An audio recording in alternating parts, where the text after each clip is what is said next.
Welcome to the Plenteous Redemption Podcast, where the cross and the culture are on a collision course for discussion.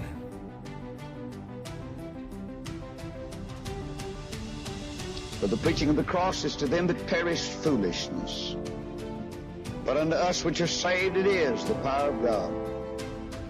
For it is written, I will destroy the wisdom of the wise, and will bring to nothing the understanding of the prudent. Where is the wise? Where is the scribe? Where is the disputer of this world? Hath not God made foolish the wisdom of this world?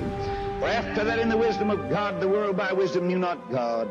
It pleased God by the foolishness of preaching to save them that believe. For the Jews require a sign, the Greeks seek after wisdom, but we preach Christ crucified.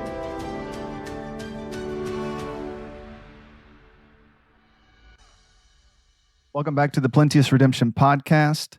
If you have followed this series of podcasts thus far, you have learned of my distaste for the use of the term disease in reference to addiction. But in my estimation, this idea needs to be thoroughly confronted if addicts are to receive the help that they need. The assumption addiction can be approached as a disease dominates the rehabilitation industry. Experts on the subject, at least experts that are concerned with the current approach, have suggested this approach will remain due to its functionality. That is, rehab centers understand they cannot prevent a person from doing what that person has decided. This is Plenteous Redemption Podcast. Today's topic, addiction versus disease, debilitating terminology.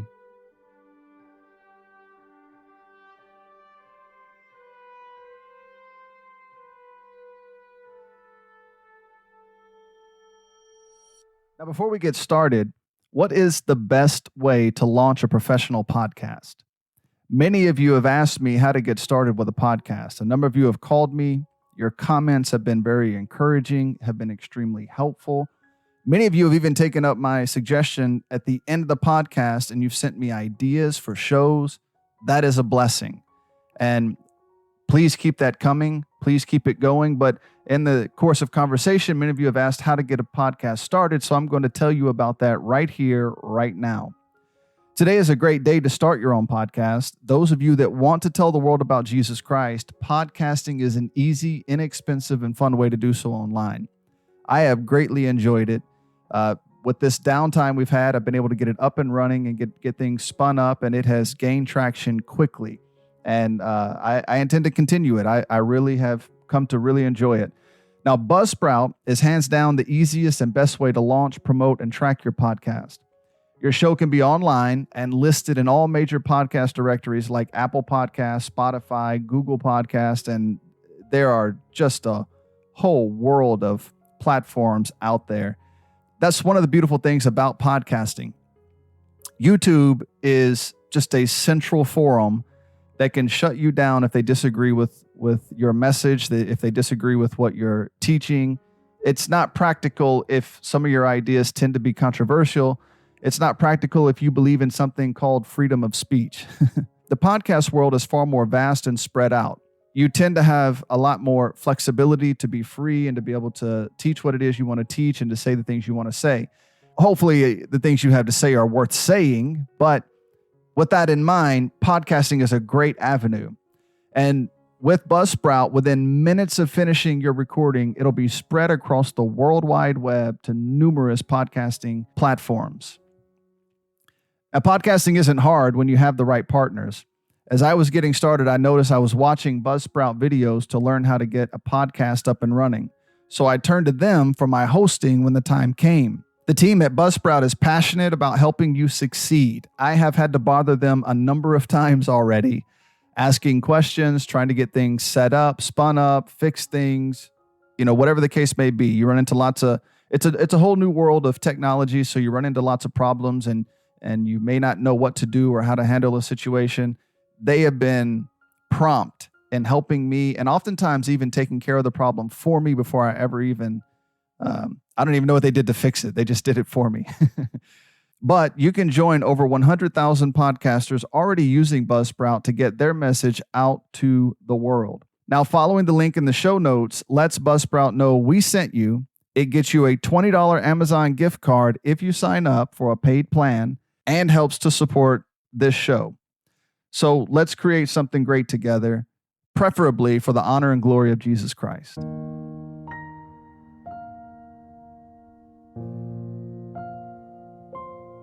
Disease can be terrifying. Certain terms directed at us from our doctor can be life-altering. This may be one reason I just prefer not to go to the doctor. Maybe not seeing a doctor is like a child covering their eyes. If they can't see you, surely you can't see them. But cancer, diabetes, Parkinson's, many autoimmune diseases, the list could be endless. There are some very important concepts to consider when conflating addiction with disease. Real disease alters life due to its forceful imposition of dysfunction in place of function. That's important to note. That's important to remember. Cancer entering a person's bones is debilitating. It will replace function with dysfunction through the biological course of that disease in your body. Parkinson's disease, it causes uncontrollable shaking.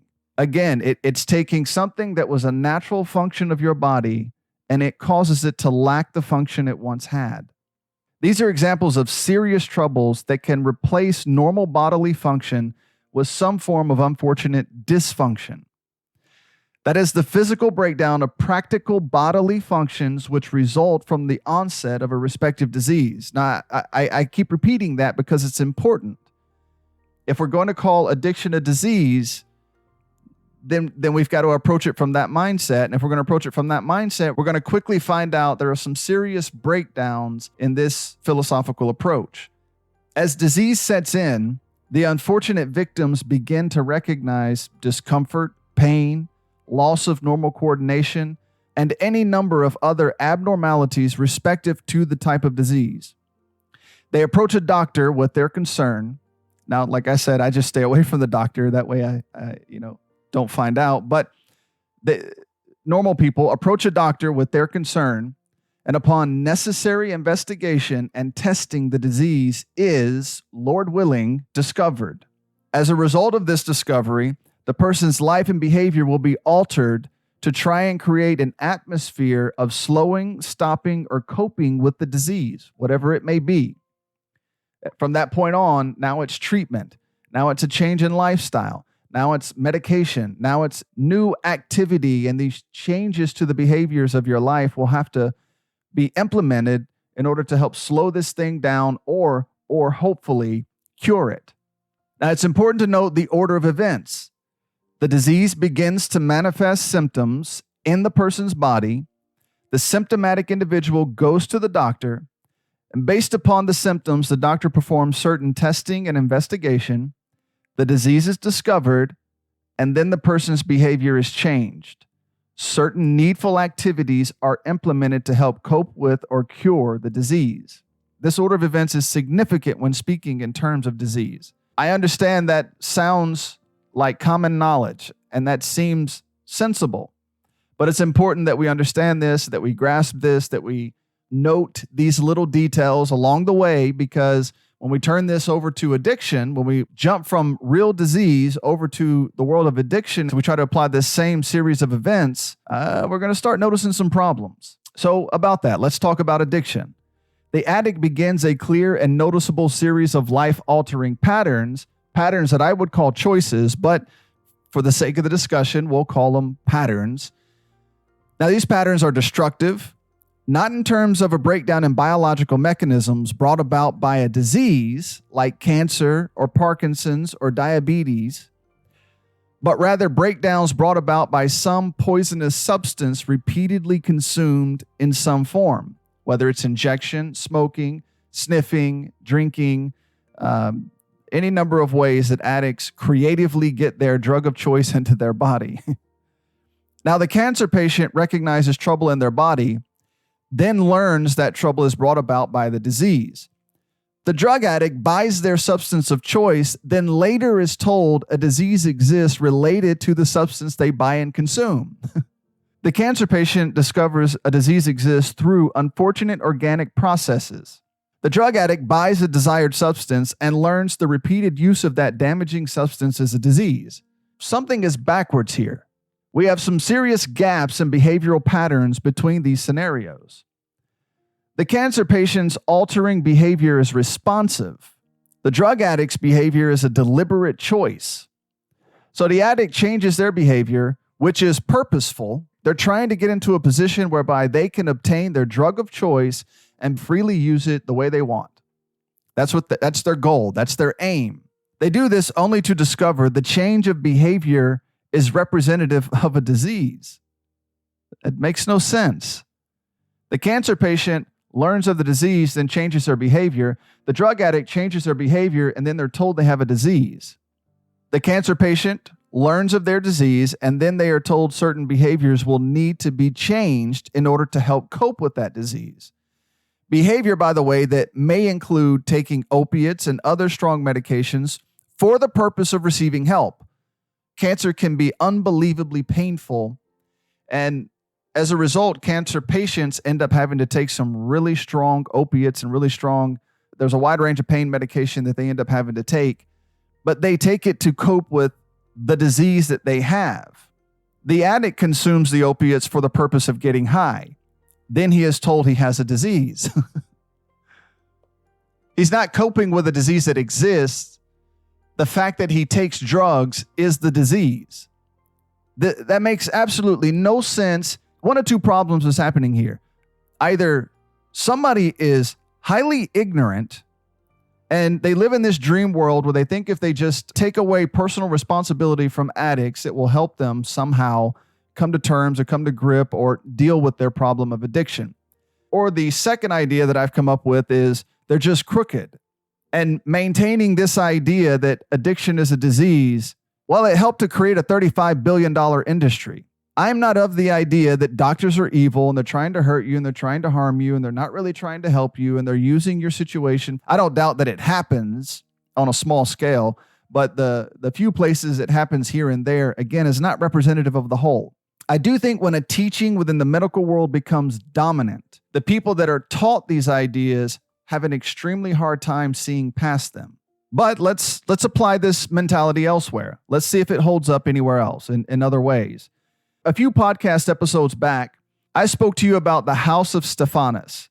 They are mentioned in the Bible as being addicted to the ministry. In 1 Corinthians 16:15, it says, I beseech you, brethren, you know of the house of Stephanus, that it is the first fruits of Achaia, and that they have addicted themselves to the ministry of the saints. Now that's significant terminology. And I believe the Bible is true. I believe it's the word of God. And I believe he worded it that way intentionally. Because an addiction is something you do. An addiction is something you get yourself involved in. It's a devotion. If you look up the definition of the word addiction, it is something you're devoted to, and you're so devoted that you have become addicted. It's a choice you've made to apply yourself. These people addicted themselves to the ministry of the saints. They made a decision, man, I love ministering to God's people. I'm going to do it to the point that they think I'm addicted. They see that devotion in my life, my focus and my dedication to God's people. Okay. So if we take the idea of addiction as a disease and apply it here, most would say it's ludicrous. They'd say it's ridiculous. As a matter of fact, people get annoyed at times with Christians that tend to be more faithful. I guess you could say radical, but I would say they're probably addicted. As a matter of fact, the people that get aggravated would say, you chose to live the Christian life. And I would agree, just as the drug addict chose to live a life of addiction. So the world around us can no longer become upset with Christians. You can't get mad anymore. We are simply struggling with a disease over which we have no control. So you can't be upset with me when I try to hand out a tract. The reason I try and give you a tract is because I struggle with a disease that compels me to tell you about Jesus Christ. We go around telling people about Jesus and preaching the gospel because this behavior is the result of a disease that we have. We can't help it. So you can't get mad and you can't get frustrated. I struggle with this disease, and this disease is called Christianity. And as a result, it means I'm a Christ follower. I am dedicated to Jesus Christ. And the symptoms of this disease are that I have to go out and tell the entire world about Jesus Christ. Or another explanation could be that I have found myself, and that Christians have found themselves in awe of the Savior that died for us. Therefore, we devote our lives to his service. But you don't get to have it that way over here and then turn to drug addicts and say, well, your situation is different, because it's not. Our choice to become faithful to Christ can be seen in terms of the devotional nature of addiction. We talked about the definition of the word addiction. A couple podcasts back, we read the definition from the dictionary. And it notes that in order to become addicted, it requires a high level of personal devotion. We develop a series of biblically prescribed behavioral patterns meant to be pleasing to Jesus Christ. So don't be upset with me. I'm an addict. Addiction of any sort is highly goal-oriented. That's the reality of the matter. And if you don't get that person to change their goals, and you don't get that person to change their devotion, and that's the hard part. That's where the struggle is. That's where the battle is. That's where the frustration comes in. They're so devoted to something that is killing them. If the world of rehabilitation would deal with this idea, if you would focus that $35 billion into discovering how to get that person to change that which they're devoted to, your time would be far better spent. Now, there's some biblical prescription for that, but again, it's based on choice. Whosoever shall call upon the name of the Lord shall be saved. Well, he's right there. You could call upon him. Christ died for your sins. He was buried and he rose again the third day. The Bible promises if you trust in Jesus Christ, your sins could be forgiven, your soul would be saved, and then you have a Bible that would teach you how to live the Christian life. But all of that requires you to make the choice to do it. When I got saved, I literally thought the moment I got saved that all my problems were solved. I didn't know any different. Then I began to learn that there's a really thick Bible full of serious problems that Christians have to deal with. And so I will offer you Jesus Christ as the solution, but that solution still sits there amongst options that you have to choose. It's the right choice. Not only will it help you here in this life, it'll help you all the way into eternity. But you've got to take it. You've got to pick it up. You've got to apply it. God offers you power and ability and help through your belief in the gospel and your trust in his word. But again, it requires you taking the step and making the choices to leave off drug addiction, a choice you can make. I don't doubt it's a hard choice, but it is a choice you can make, and follow after Jesus Christ. I'll make you this guarantee. If you were to wholeheartedly do that, in 6 months, your life would be dramatically altered. You wouldn't even recognize who you were 6 months prior. But by the time a person is dubbed an addict, they often have had months or even years of substance abuse under their belt. Calling such goal-oriented behavior disease poses many dangers broader than the area of drug addiction. You really create some serious philosophical problems across many disciplines when you start calling the goal-oriented behavior of a drug addict a disease. Now, under these terms, any form of addiction can now be counted as a disease, and indeed is happening on a large scale. One's refusal to put away pornography is now the disease of addiction related to porn. It's going to get ridiculous before it's over with. If this idea is not abandoned, you're really going to have some serious problems, and it's going to be self-made. And not only so, but this mentality, the start of this mentality, comes from the standpoint that there is no God. There's a way which seemeth right unto a man, and the end thereof are the ways of death.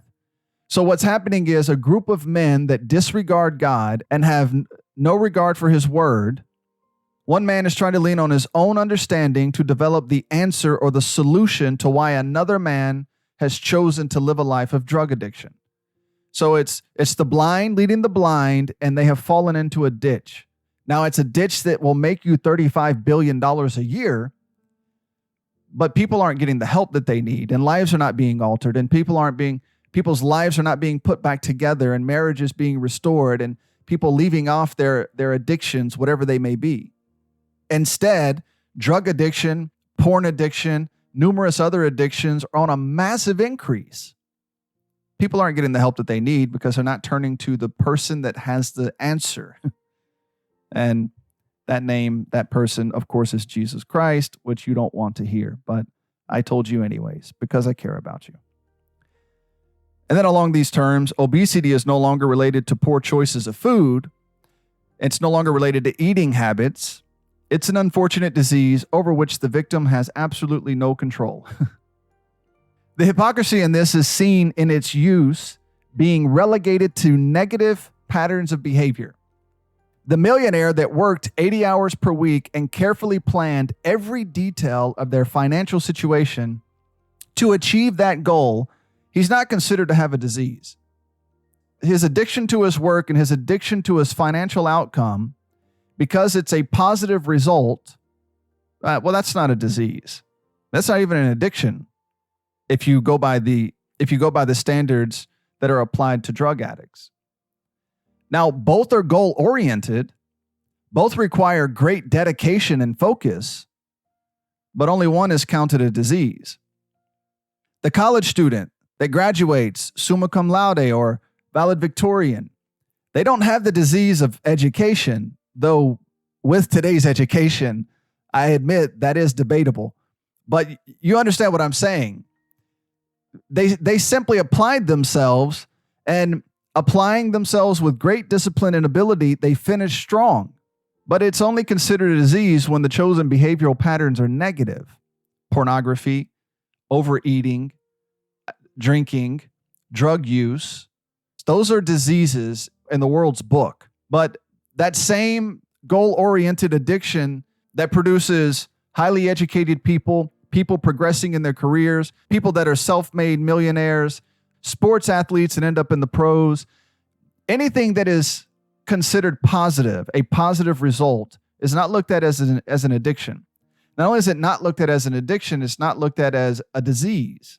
They're just people that we often admire because of their faithfulness and their dedication to their craft.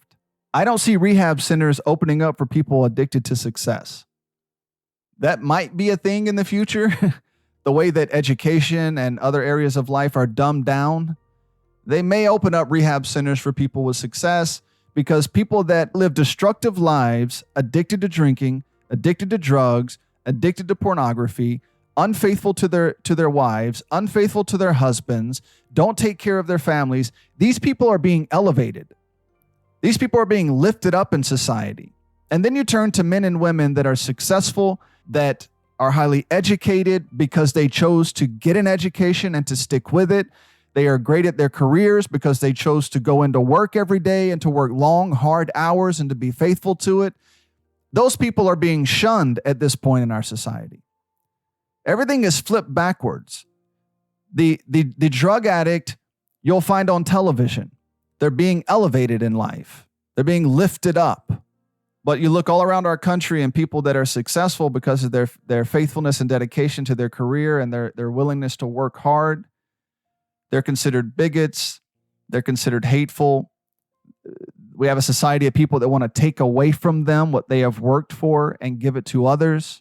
There's a widespread mentality, and this creates a series of problems when you allow this type of thinking to continue.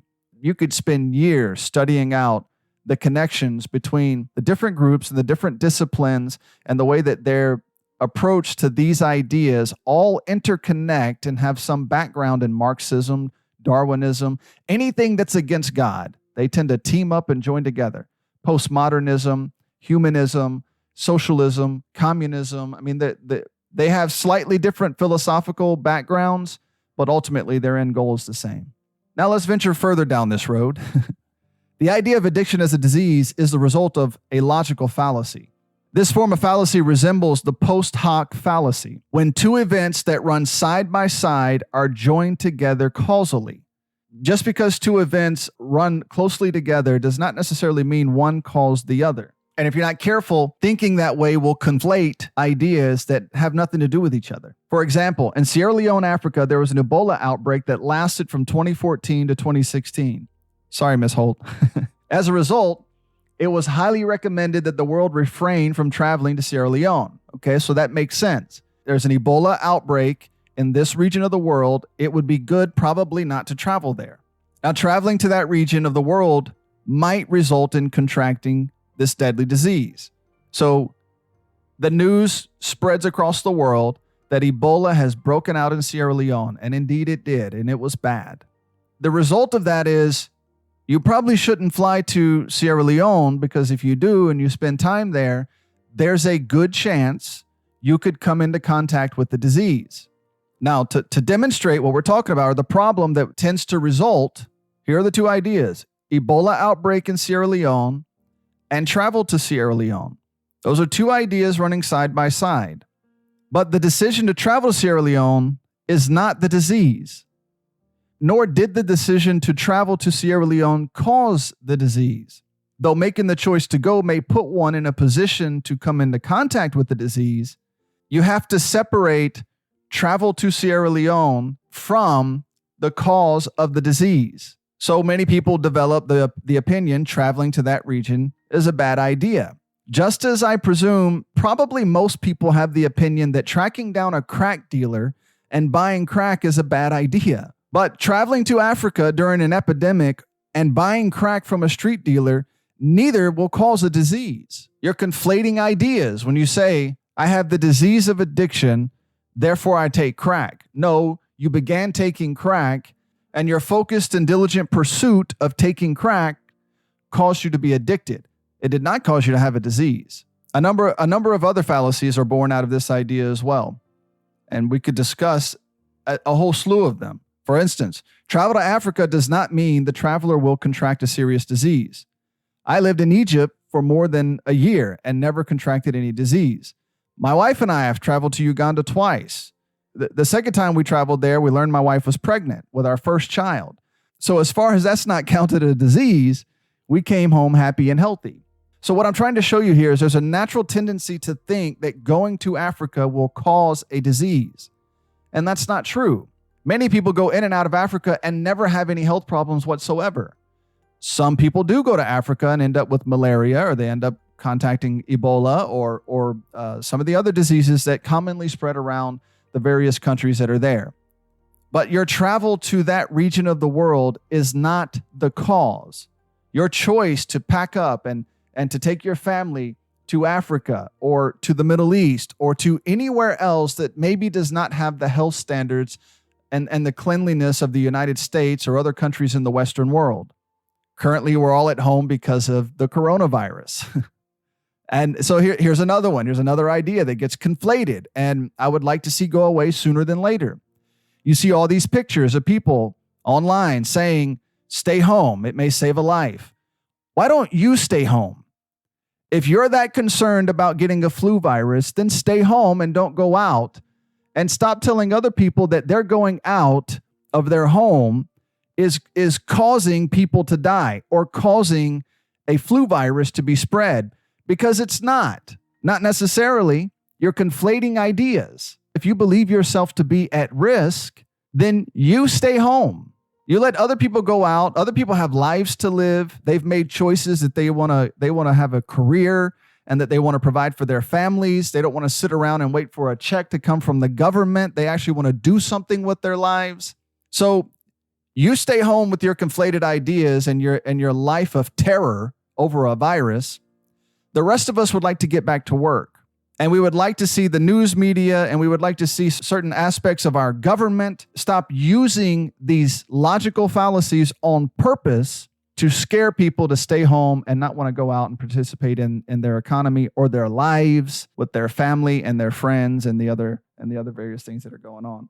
So many diseases in Africa, back to Africa, were brought from other places. going somewhere and doing something may put you at more of a risk to contracting that disease, but it doesn't cause the disease. These are not necessarily directly related ideas.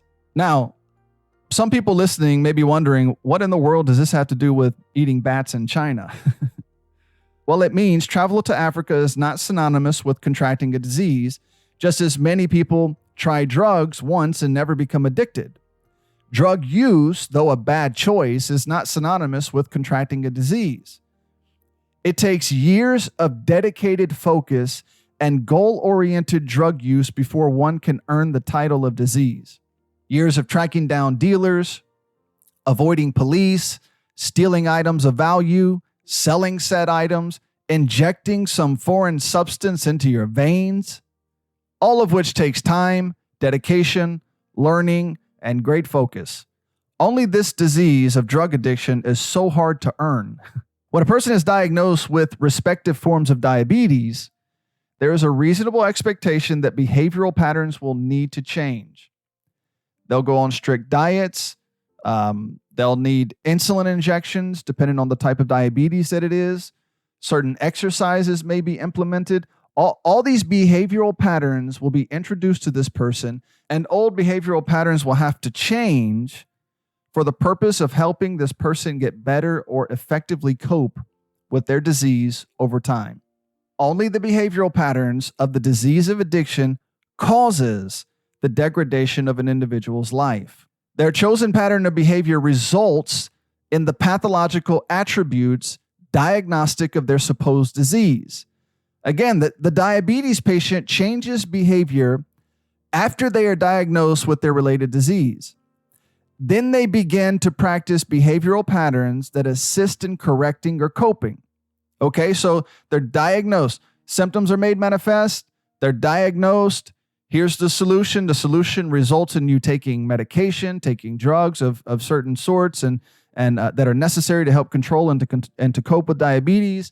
You got to change your diet. You got to change your way of living. You got to change many of your habits. You have to change behavioral patterns. But calling addiction a disease is backwards when compared to the realities of real disease, and not very respectful to individuals that suffer from life-altering physical troubles in their bodies. The drug addict changes his behavior, and that change in behavior develops the medical problems that he ends up having. The person that contracts a disease, the disease changes their health and causes their health to degrade in some form or problems to exist in some form. Then they have to go and take medication and change their behavioral patterns. It's all backwards. It seems clear to me a drug addict addicted to the substance of alcohol walking into a bar and buying strong drink is very different from the manifestation of flu symptoms.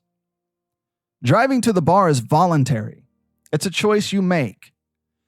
Walking into the bar, again, is voluntary. You could have walked away when you got there. You didn't have to drive there in the first place. But then once you got there, you could have seen, this really isn't somewhere I should be. I should go somewhere else. Maybe I'll get ice cream instead. Unless you're obese, maybe you should stay away from that too. But the alcoholic continues. He goes in. Not only does he drive there, not only does he walk into the bar, which can be difficult. There could be a long line. You got to be ID'd. You got to make sure you have your wallet and your license. The license cannot be expired. It's got to actually be you in the picture. You got to know some things about the license and the person on the ID. And there are some obstacles there that could further help you not make the choice to go into that bar. But having done so, you go up to the counter and you purchase a drink. Contracting the flu is not standard voluntary practice.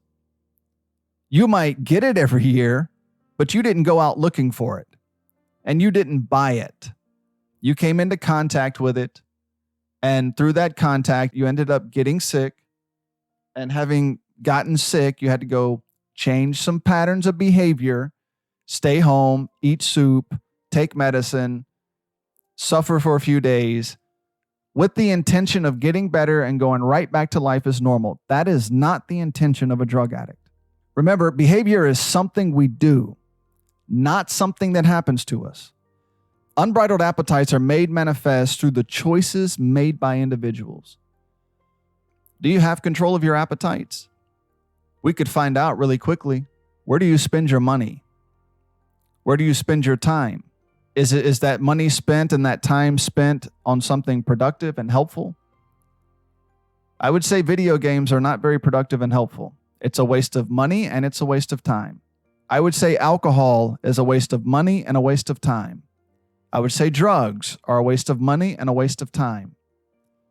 All of which are going to end up getting you in trouble. Pornography, certainly a waste of time. And unfortunately, you can access it too easily today. It may or may not cost you money, but it will certainly cost you your sobriety. The more you look at it, the more you focus on it, the more you allow it into your heart and mind, the more destructive it'll be. As a matter of fact, one of the suggestions of a future podcast was on pornography. I have ordered the materials I need, and in the future, we'll be arranging those podcasts.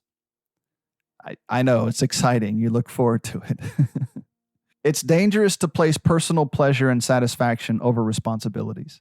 Nobody is suggesting you should not have fun. But if your idea of fun is alcohol, drugs, and pornography, you've got some serious problems with your heart and your mind, and you need to get some help. You might think it's okay. It's only okay because you're hidden in the dark doing it behind closed doors. Would you be ashamed for somebody to find out you're addicted to pornography? Why? I'm not ashamed of Jesus Christ. I'm not ashamed of the Word of God. Ecclesiastes 6 verses 7 through 9 says, all the labor of man is for his mouth, and yet the appetite is not filled. For what hath the wise more than the fool? What hath the poor that knoweth to walk before the living? Better is the sight of the eyes than the wandering of the desire. This is also vanity and vexation of spirit. What are you doing to yourself with your appetites? What appetites are you given over to that are damaging your marriage, harming your life, about to cause you to lose your job, causing trouble in school, and taking you out of church? What appetites have you developed? What are you feeding? What are you given over to that is harming your life and not helping? If all you live for is a quick high, that high will become quicker and quicker until your life is consumed. Now, once again, if addiction is something you struggle with, please let me know.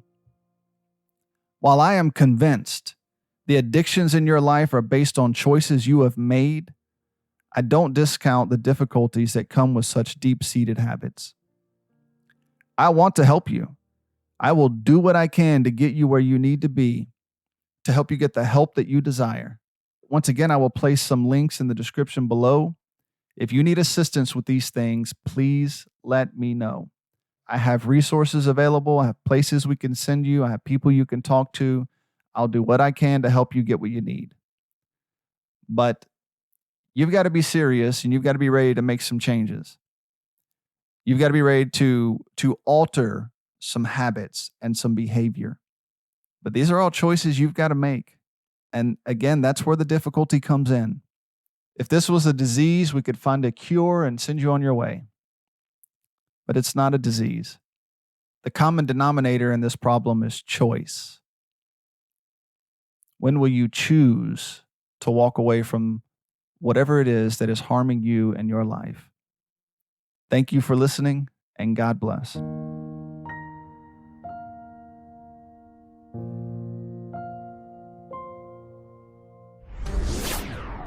We hope you enjoyed this podcast. You can learn more about our ministry by visiting www.plenteousredemption.com.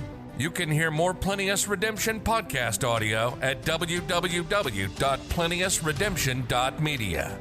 Please comment below if this podcast has been a help to you. Also, inform us of future topics that would interest you. Thank you again for listening to the Plenteous Redemption podcast.